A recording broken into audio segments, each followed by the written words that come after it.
If you're passionate about something, go for it. Don't be hindered by barriers or potential barriers. You can gain respect back. It's never too late, even if it's in a separate field. There's always other opportunities. There's always other ways to do it. I think now the schools are very big on this. Like, in the end, I got there, and I'm happy with where I'm at. So that's what I would say to myself, and because I've lived that. Welcome to the Growth Concept Podcast. I'm your host, Kieran Upton, and if you're new here, my mission is to empower you to unlock your full potential with sharing experts' insights and transformative strategies for your progress. Today, I'm thrilled to be joined by Jack Sirett, an amazing musician and runner who's turned his passions into reality. Along the way, Jack has faced multiple setbacks as well as rebuilding his reputation and mastering the art of persistence. In this episode, we'll explore Jack's journey and how he balances the demands of his dual passions as well as full-time work, overcoming challenges and rebuilding a reputation that earns respect and trust. Whether you're chasing your own dream, seeking clarity, or aiming to build a legacy of hard work, there's something in this episode for you. That's enough from me. Let's get into it. Enjoy this episode.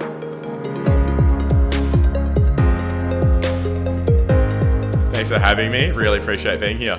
I don't know, what is it you do and what mission do you feel you're on in your life right now as we speak? It's a really interesting question. I feel like it's changed a lot, even just over the last week, just thinking about that. I used to sort of go by the idea of live life with no regrets, that sort of tag. But the more I think about it, regretting something is just unfortunate. You should probably think more about, living life with no stone unturned, just trying your best and giving it all. I think inevitably, I just want to reflect on life, whether that's a later stage, and be grateful for all the things that I did and just be happy to give things a go. And man, such a deep point to get into straight away. Live life, life with no regrets. When did that even come up in your life? Because I'm sure it's not something that happens immediately. What pivotal moment did you have that made you realize that live life with no regrets? I think it's changed a bit now. I think I just really want to be grateful for the things that I've done. And you have certain incidents or events where you reflect back on it and you're like, oh, I wish I'd just put in that extra 1% or just a little bit more effort just to get that result that you drived for. And, there's so many people that go for goals, but only a small amount actually, make the most out of it and get to that level. So, even if it doesn't work out, I think it's just cool to be well, at least I put the best I could, I tried as hard as I could. And, I think most people who do that end up succeeding somewhat. Yeah, 100%, man. That leads me on to, what is your dream right now? Yeah. I feel like this is kind of reflected a little bit in the previous question, but I don't want to be too scared to take the next step with my goals. To use the favorite catchphrase, shoot my shot. I think also my perspective in life has changed a bit recently, where I want to focus on the things that I love rather than just the monetary gain from it. For example, I work full time and it's awesome. Don't get me wrong, but at the end of the day, I want to do something that I love and I'm super passionate about as well. So, and we'll probably talk about this a bit later on, but for example, my trumpet, playing and the running, I want to be able to, again, look back on it and be well, I gave those things my best go. Do you find that I was kind of in the same shoes as you, obviously working full time, it's is that really it? Is that it? There's no way I finish school, go to uni, get a full-time job, work for 40 years, and then your passions and dreams are just there. I think it's so valid that you're finding ways to tap into that as well as working full time.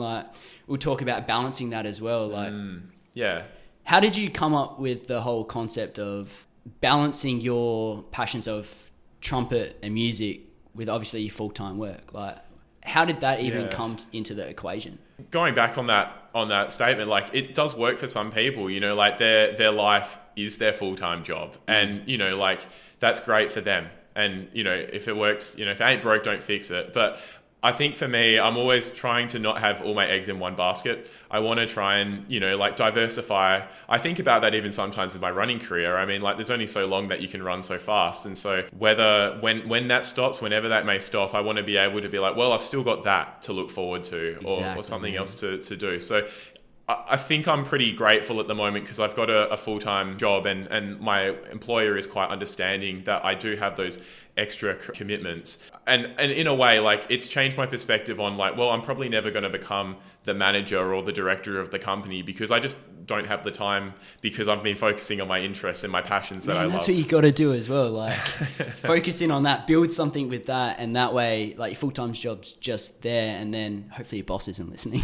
yeah. Shout out to my management group. You're the best. What inspired you to start running and music? Let's go in the time capsule. Let's go all the way back to younger Jack days. Oh man. Let's hear it, man. Yeah, all right. Yeah, no, it's really interesting. I think I'll break it up into two. So I'll start with the music. So I think I've always loved music. Like I've always been passionate about it. I've always just like my parents would play a CD in the car and I'd love it. I'd just be bopping.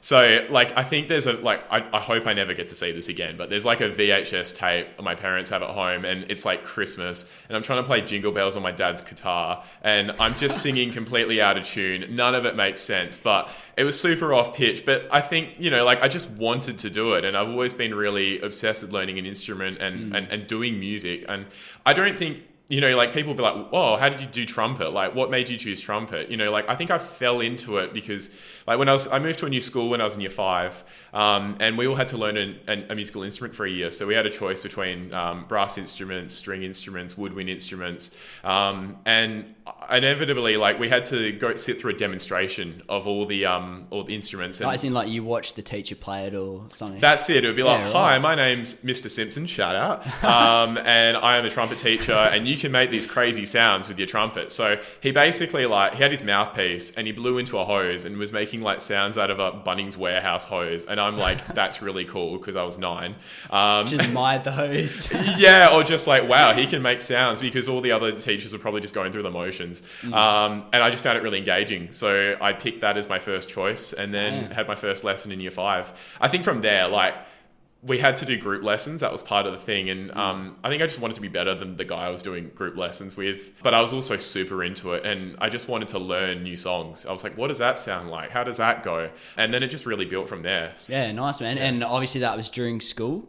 Yeah. So, started in year 5. We all had to learn the instrument for a year. And then my teacher said to my parents, like, oh, your son's got a little bit of, talent on the instrument. He's going quite well. Should consider buying him an instrument. And, I quickly moved out of those group lessons, started doing individual lessons. And then I think from there, it was just wanting to be the best. Like, I just wanted to, I wanted to listen to new music. I wanted to try new music. And I think that's instilled a lot with even what I do now. Like I play in quite a variety of outfits, play in a reggae band, I play in electronic and dance kind of stuff, like top 40 rap. Shout out to Fluent, my boy. Yeah. No, hell yeah, man. Yeah, you're the best. You're deadly. And yeah, I still want to give it a go because if you pigeonhole yourself into one particular genre, then you get known for that and that's great. But then you're not particularly versatile. And then if you lose passion in that particular genre, then, where to next? That's one thing I've found, obviously, like following you on socials is with the way you've incorporated trumpet into some like rap, like techno stuff. Like, man, that's sick. Like, it's such a different combo I wouldn't have even thought of. When did that come into your life? Obviously, with going through school, learning trumpet, and then you finished school and that was it? Or? Yeah, I think we've had this conversation, I think, in the past. You get to like a period when you're in the end of high school, you've been in like structured bands for years, you've been learning rep, whether that's preparing for exams or, like performances at school, and then you're like, what now? And I see this all the time with my own students because, doing the teaching stuff. And they're like, oh, I don't know what to do now in year 12. And it's like, oh, have you considered joining a band? And some people are less keen on that. Others are. I think for me, I was really grateful because I've got really supportive parents. And they were always saying, this is work with your strengths, and I think I'm really grateful for that, because my parents would always say, for example, I wasn't the most talented AFL player or cricketer in the world. And so they would say, work on your trumpet, stick with your trumpet, because, you've made it this far. So that was definitely a motivation. I ended up doing music partly as a degree at uni, doing a double degree, and I just met people through there. I auditioned for some bands, so there's WA Youth Jazz Orchestra, WA Youth Orchestra, and you just meet like-minded people, and from there, opportunities come up. There's always a shortage in something, so you build your networks through there. Do you think with having that supportive parent system that definitely had a massive impact on your progress with music? Yeah, I think I'm really fortunate that my parents they struck the right balance of being really supportive, but also not forcing it on me too. Music has clearly been one of my passions, and running has too. And they encouraged me, but inevitably I was the one who was seeking and wanting to do these things. They weren't telling me, oh, you have to go. But if I was, late to a rehearsal or late to running training, they would obviously promptly remind me, oh, Jack, you got to wake up. You've got this going on. And obviously when you're a teenager, you complain. But in hindsight, it's that structure that I'm really grateful for these days. And I think has helped shape me. That accountability as well. Yeah, exactly. Just showing up. Yeah, man. So with your running, I'm very intrigued in this because you're so quick. What's your PB 5K? Oh, it's 15:13. 15:13. But I'm still, I did that last year. 15:13. Wow. But yeah. For someone who doesn't run, how quick is that? Because yeah, my PB is now 18 minutes and 45 seconds for 5Ks. That's 3 minutes 45 per K. Still pretty great, yeah. How many minutes per K is 15? 30, I think it's about 303, 304. Man, that's like my sprint. So yeah, I think putting it into those terms, if you're running an 800 meters, you'd be running about 220 to 225 per 800 meters. So if anyone's done full bowl. Yeah, if anyone's done the athletics carnival at school and got forced to run an 800 meters, that's usually what the fast guys would be running in their race. That I guess the difference is I'm doing it about 6 times non-stop. So, but there are faster guys out there, and there's always people to strive and admire. And man, the world record is 12 minutes and 35 seconds currently. Do you see yourself beating that? Oh, I'm just going to have to give a shout out to the fast guys in Perth. So the ones who are the next tier above me, like Luke Burrows, Matt Smith, they could probably get close to 12:35. But for me, just want to get sub 15. Sub 15. That's the goal. Yeah, man. That's the goal. How did running get into your life? Because I know for me, it's now a massive part of my life, man. I can't run a week without doing 30 Ks. Yeah. How has that come into your life? So many thoughts and feelings to this, don't get me wrong. Yeah. So it's a bit of a different journey. We all do sports as a kid, and I did cricket, played a bit of AFL during my junior years. And I love those sports, and I'm still really obsessed with them these days. I follow the Australian cricket all the time, but I just didn't have the hand-eye coordination, the natural talent for those sports. My first primary school I went to, we didn't even have athletics carnivals or swimming carnivals or anything of that ilk. So I moved to a new school in year 5, the one with the instrument program, and we had those. So every year you have to do the swimming carnival, you have to do the cross country, you have to do the athletics carnival. It's like kids' worst nightmare. It was mine. Oh, and it was I didn't realize you had to compete, but you're competing against everybody in your year. So I think there was 52 kids in my year in year 5, and I still remember I came 28th in my year 5 cross country because I didn't realize you had to run.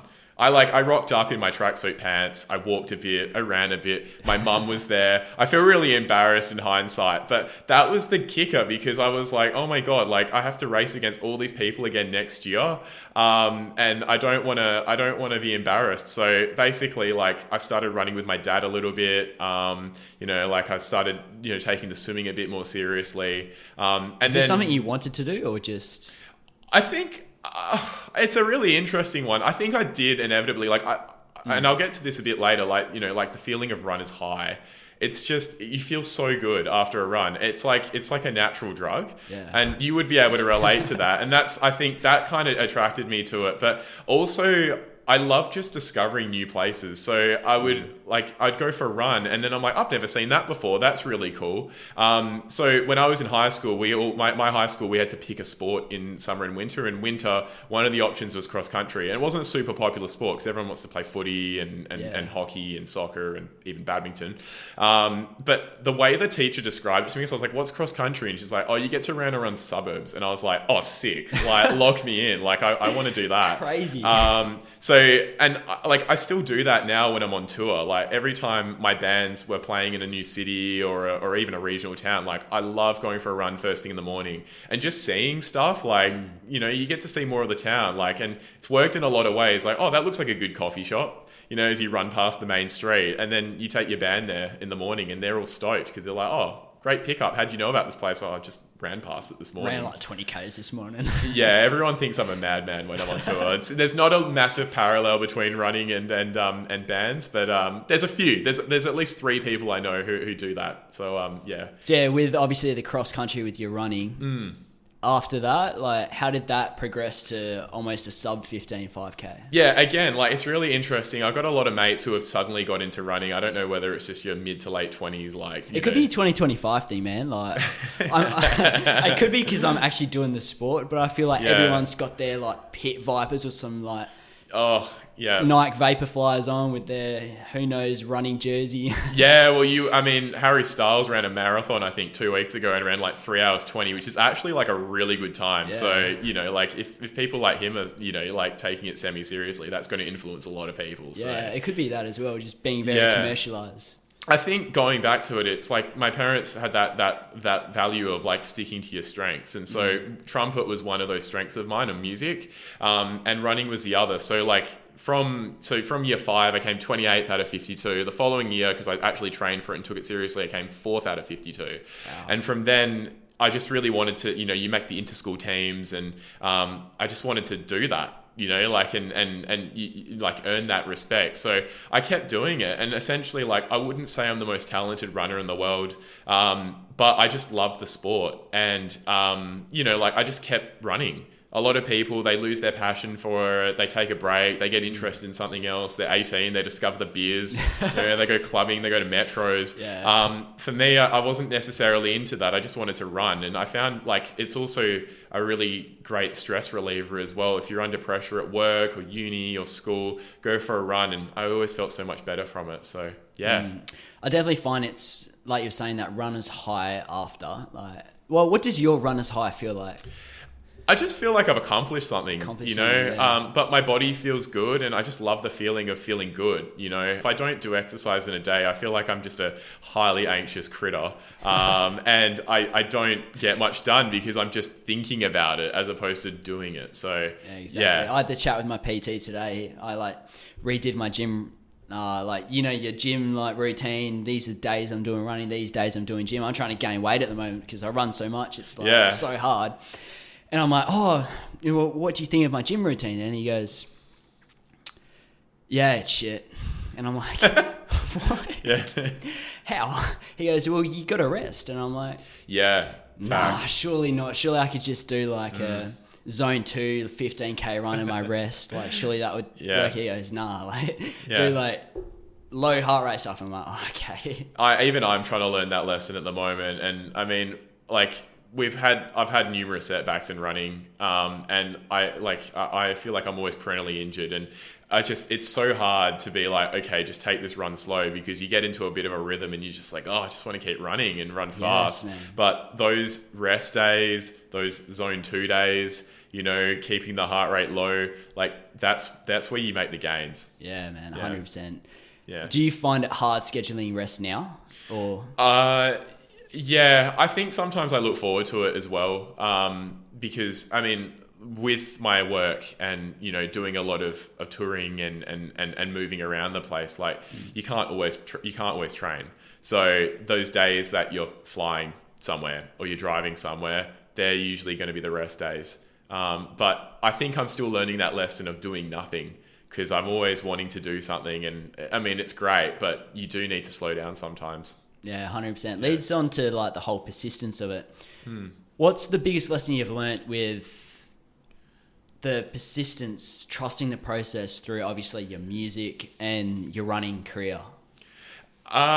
In terms of, yeah, I mean, I've had like numerous setbacks in both pursuits. I mean, we talked a little bit about that earlier with music, like just being unsure where to go after year 12. It's a way of life too, man. Like, yeah, especially with running. Yeah, with the running, injuries, accidents. I mean, like there was I missed I think 2011, I made my first national team for WA, went to Sydney, was living the high life. I mean, got humbled, but it was just cool to even just rep a state jumper. That's something I'd been striving for ages. And then that whole season after, got tendonitis, couldn't run for like 6 months. And What's tendonitis?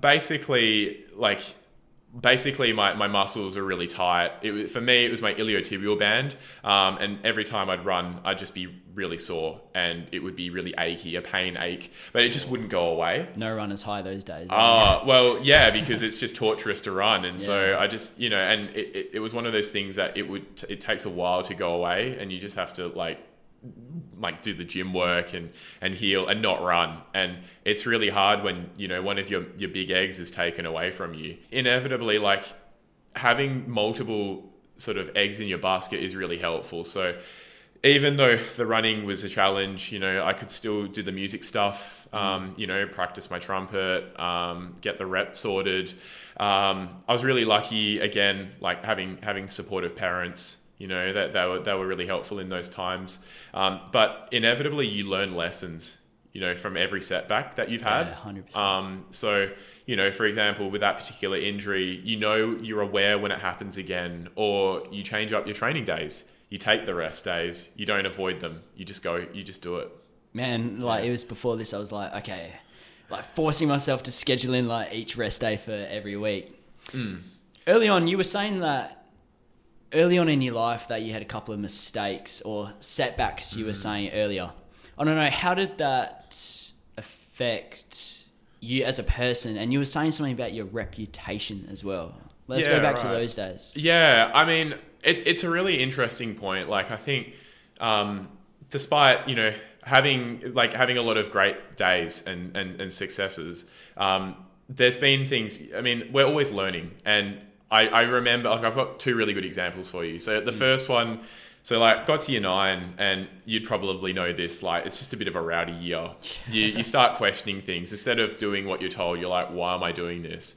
So I had a bit of an issue with being told what to do. And I think there were some teachers and you just decide you don't like them. And so you just, as a result, you question them, you make their life tricky. So in year 9, I got suspended from school for back chat, and, we had Saturday detentions at school. So you'd have to rock up to school in your formal uniform, and you'd write like a 2-page essay about what you did and what you could learn and things like that. It was ridiculous. I remember, because we would have like sport on the Saturday morning, the school sport, and then they would say, no, you can't do that. You have to rock up to school instead in your uniform and, think about what you did. So I struggled with authority for a bit and being told what to do. And as a result, like with that kind of behavior, you have bad relationships forming, and sometimes they're irreparable, which is really unfortunate. So in the case for me, and not a lot of people know about this, but I ended up moving schools into year 10, and I had to start again and just be on my best behavior. What, just because it was so damaged back in your old school? Yeah, I didn't get like expelled or excluded, but I was pretty close to that. And, like it was just rocking up to school every day, and that teacher's really going to dislike you. And like you're going to play up because you just have this terrible relationship going. So I mean, the way to deal with that was to remove yourself from that situation. So again, I was really fortunate because I could rely on my skills, so my music skills, and I got a music scholarship to quite a good school in Perth, and they took me on. And then from then on, year 10, day 1, it was like lock in, bro. Like, just don't cause any trouble. Just, get into it. And that was really what I learned is, like, it wasn't, in hindsight, I regret a lot of my behaviors, but it's more like, well, aside from don't do that again, it's like reflect on it and how can you better yourself. If you're in a bad situation and you know something's happening, then take yourself out of that situation. Don't keep getting involved in trouble. Another example for me was like I used to play in a band, and it's a really good band. It's one of the best ones for youth coming through in Perth.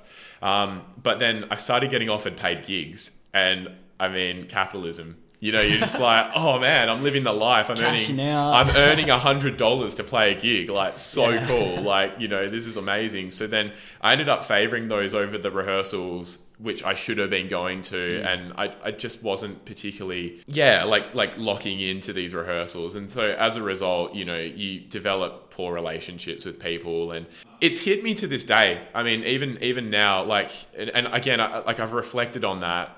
And we always talk about hindsight being a wonderful thing. You just gotta make sure that you don't upset the apple cart. And particularly in our instance, living in Perth, it's a small world. I was just gonna bring that up, Like Perth is so small, man. Like everyone knows who you are. Like at some point down the line, even like in the world, man. Like it's a small world. Like that's something I've learned recently as well. Obviously with changing jobs recently, and like the importance of not burning bridges, especially in particular industries, as you know, with music. Like, tell us, how has your music career suffered with obviously the mistakes you made in your early days? I mean, inevitably, if you have poor relations with people, they don't want to work with you. If you don't get on, you're probably not going to work together. So it's really like, I think about this now and I regret a lot of the things I did. For example, just not coming to rehearsal, poor communication, even back to school, just like being a rat bag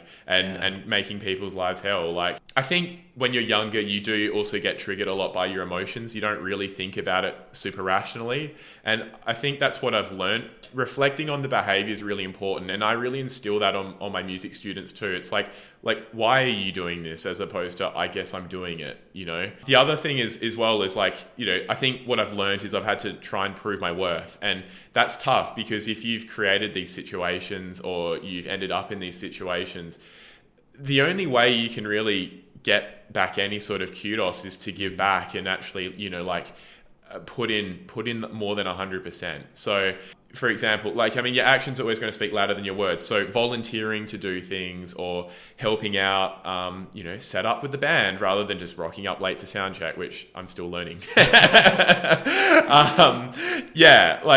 And representing your workplace or your school or your band with pride and I guess addressing your weaknesses and thinking how can you get better. That's something I've learned, obviously, looking back school. Like, how long have we known each other for, you reckon? Like, off the 6 I can tell you this because I had a chat with a fellow alumni of your school the other day. No way. I was like, when were you working at, that school? And I said, I think it was like 2020. So, 5 years? 5 or 6 years, yeah. You've seen, like, obviously, when did you start teaching me? Was it year 9. Year 9. Year 9. Year 9, I was a little shit. Man, even like looking back, like I was kind of in the similar your shoes. Like, I think that's why I felt a bit more of a bond there because I could see you were making the same mistakes that I made when I was in year 9. And obviously you can't tell a year 9 that, you'll regret this. Like, don't do it.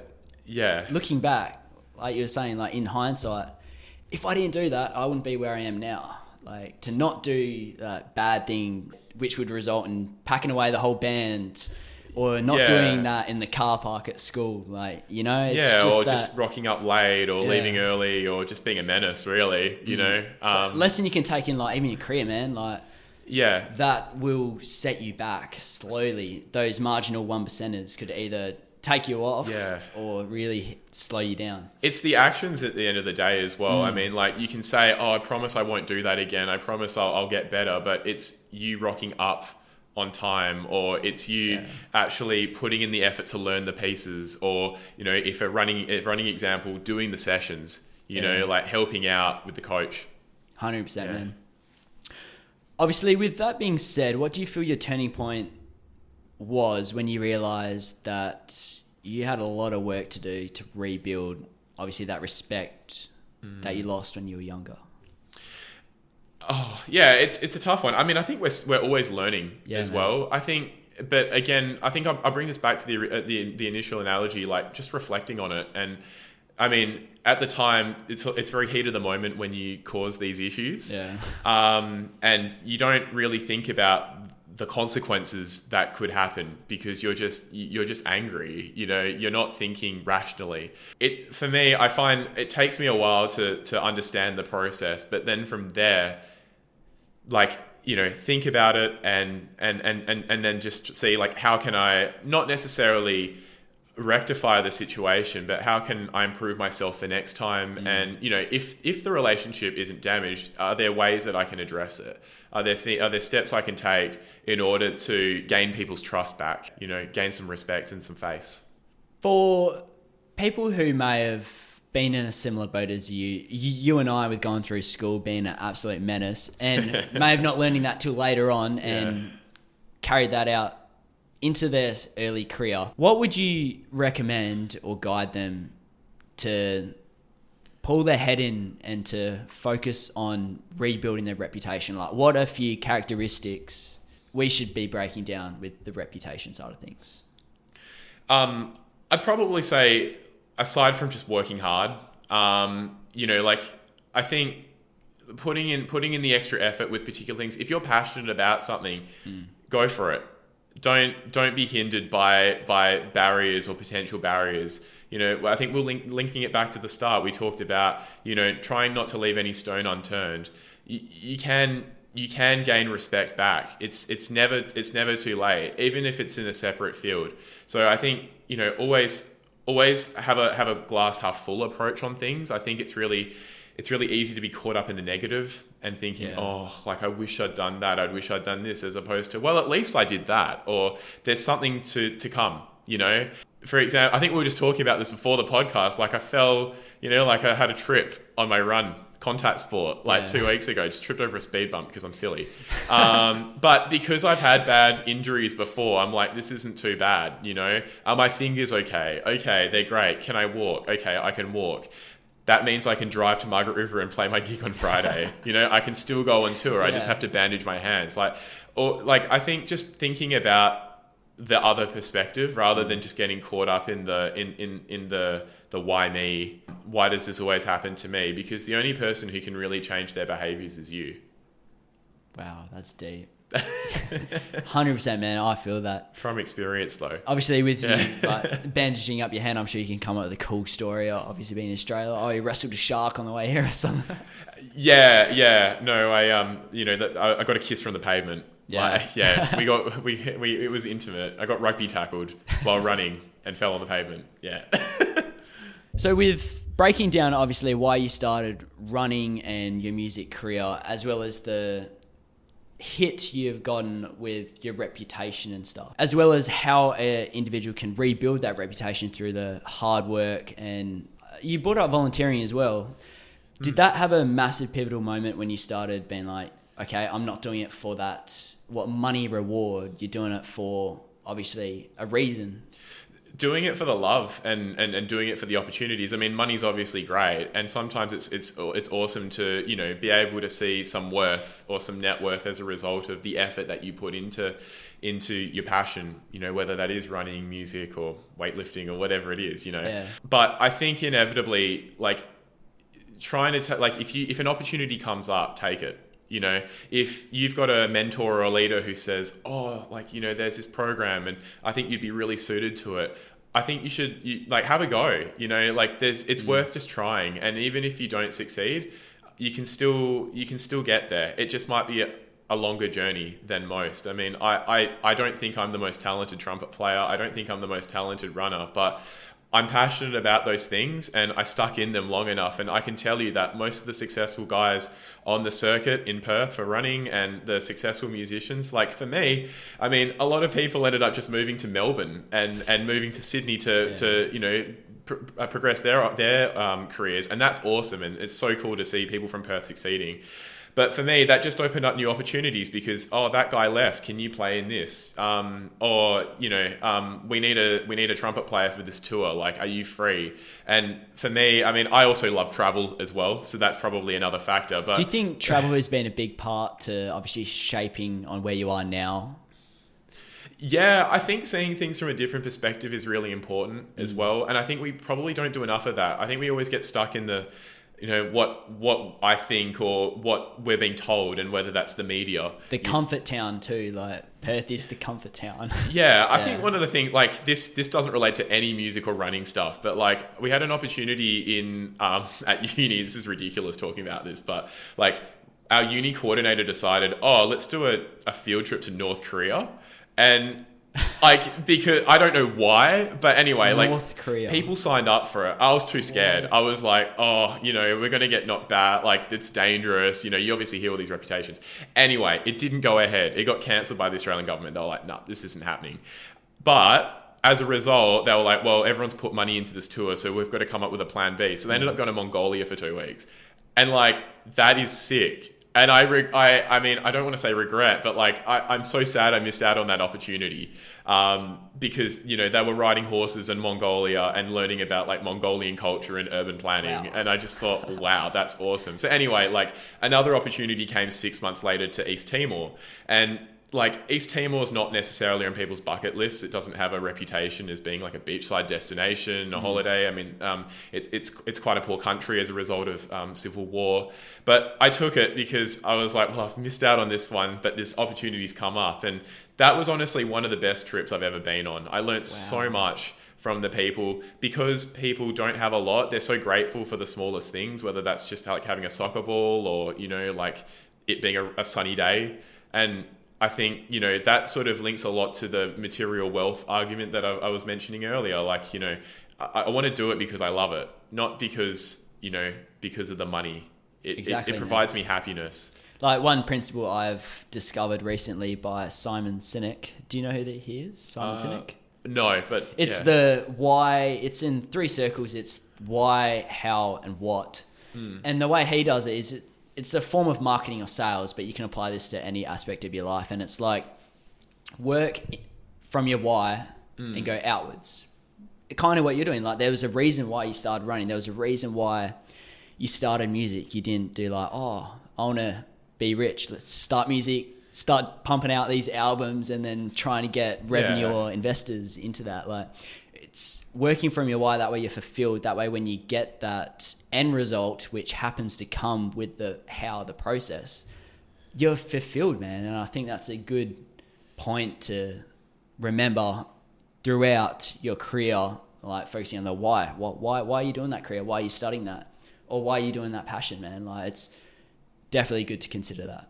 Yeah. Oh, 100%. And I think like, I mean, if you're interested in something, then opportunities will come up. Exactly. And I mean, and if they're not being created for you, you can create them yourself. I mean, I think we've talked about this a bit, but I'm organizing a concert at the moment for my birthday, and like that's super stressful. But because I've had the opportunity, I guess, to learn, like I've been in gigs before and I've seen how people have run them. I've tried to bring those skills into this, and so now I'm doing something different, but it is still linked. And I think that's the I mean, we've talked about a lot of experiences just from today, but everything has been linked, like the happiness aspect, like from East Timor, like I feel like that's driving a lot of my music and my running at the moment. Yeah, like the behaviors from my problematic years in high school, like the lessons you learn from that and how can you apply that to be a better person. Yeah, for sure, man. Yeah. If you could go back to your younger self, what would you tell yourself and why with the knowledge you have now? Yeah, I think not putting pressure on myself. I think younger kids, and I see this with my students, they want to get good like now. They don't necessarily think about the long term. I mean, and I like to use this quote. I say it every lesson, and I'm sorry to my students, but they probably hate it now. But like I always like to say, Rome wasn't built in a day. Rome wasn't built in a day. Yeah. Especially when they're trying to play a song now. I just want it perfect. And you're just like, Rome wasn't built in a day. Yeah, I mean, I don't say it straight up. Like, I'll try and tell them, like, slow things down, or like, work on that particular section, because I think there's this pressure that we put on ourselves to get better, like, instantly. And I think now as well, in the current generation, like, everything is just, it happens now. Like, things used to take time. Like, I remember, like, I had a brick phone when I was in high school, and it would take 5 minutes for Facebook to load, and I'd get so excited if there was one message on there, and then I'd click on that, and then it would be another 5 minutes wait to find out like what the message would be, and it could literally just be someone saying lol. But I would get so excited about that, and like, you can't fathom that now, because you just turn on your phone and then it's like there, the message is there, or you don't even have your phone turned off, like, it's just on there. So you get a smartwatch notification. So I think I did that a lot, albeit in a different situation from a previous generation. But like, linking on that, I would say to myself, like, if I didn't get that national qualifying time for running, if I didn't make that team, if I didn't get into that orchestra that I auditioned for, or maybe the required ATAR for my university course, there's always other opportunities. There's always other ways to do it. Like, I think now the schools are very big on this. Like, if you don't do ATAR, you can still get into uni. There are pathways irrespective. So, the goal, it might take longer that you might have thought it was going to happen, but you'll be wiser for it. And I think you'll also be grateful for it. You'll reflect on it and be like, well, it took longer, but, in the end, I got there, and I'm happy with where I'm at. So that's what I would say to myself, and because I've lived that. Where can people connect with you if they're interested in, obviously, the work you're doing? Obviously, I see the shirt, Fluent. Yep. Fluent. Tell us a bit about that. Fluent, yeah, my boy. Yeah, so Fluent is he's a local rapper. He's a Noongar rapper. He's from Borlu. Him and his son Inkavi, they're absolutely killing it at the moment. Way. They're like a father-son rap duo. Hell yeah. And yeah, like, they were on America's Got Talent last year and made it to the quarterfinals. And producing. I think they're in the midst of producing some new music. But I'm really fortunate that Fluent takes me on his bigger tours. So so he's on Instagram, he's on Facebook, he's probably on TikTok. I don't have TikTok, unfortunately, but it's Fluent, FLEWNT. So he's one of my bands that I play in, but I also have my own separate accounts too. So my Instagram is just my name, Jack Serett Music, no spaces. And then I'm also on Facebook, got a YouTube account that I'm still learning. To build up. Learning curve, yeah, we'll get there at some point. I think I've just got a playlist of stuff that I play in at the moment. So nice, there's that. Yeah, Spotify too. So yeah, nice. All links will be in the show notes below. Awesome. Thank you so much, Jack, for this conversation. I really appreciate it, especially with Perth being so small. We definitely underestimate being young and arrogant on the value of having the reputation. Yeah, I appreciate that, Keone. Thanks for having me. That wraps up another inspiring episode on the Growth Concept Podcast. Thank you so much for tuning in, and thank you, Jack, for sharing your experiences of the power of persistence, as well as the hidden lessons within setbacks. Now, if Jack's story resonated with you in any sort of way, or even motivated you to keep chasing your goals, don't forget, subscribe to the Growth Concept Podcast for more episodes on personal growth and resilience, as well as success strategies for your progress. Your support means the absolute world to me, and also challenge you to leave a review on how you thought this episode went and how we can improve. That way I can keep improving this show every single day, and I will not stop. If you have nothing on this Saturday, it's Jack's 30th birthday and he is hosting an event. All links will be in the show notes below, but Jack is jamming it up on the trumpet as well as myself. It will be a great night and great vibes. If you can make it, that'd be absolutely awesome. You can connect with Jack and learn more about his journey, and all the links are in the show notes below. Thank you so much for tuning in to the Growth Concept Podcast. Until next time, keep growing, and I look forward to seeing you on the next episode. See ya.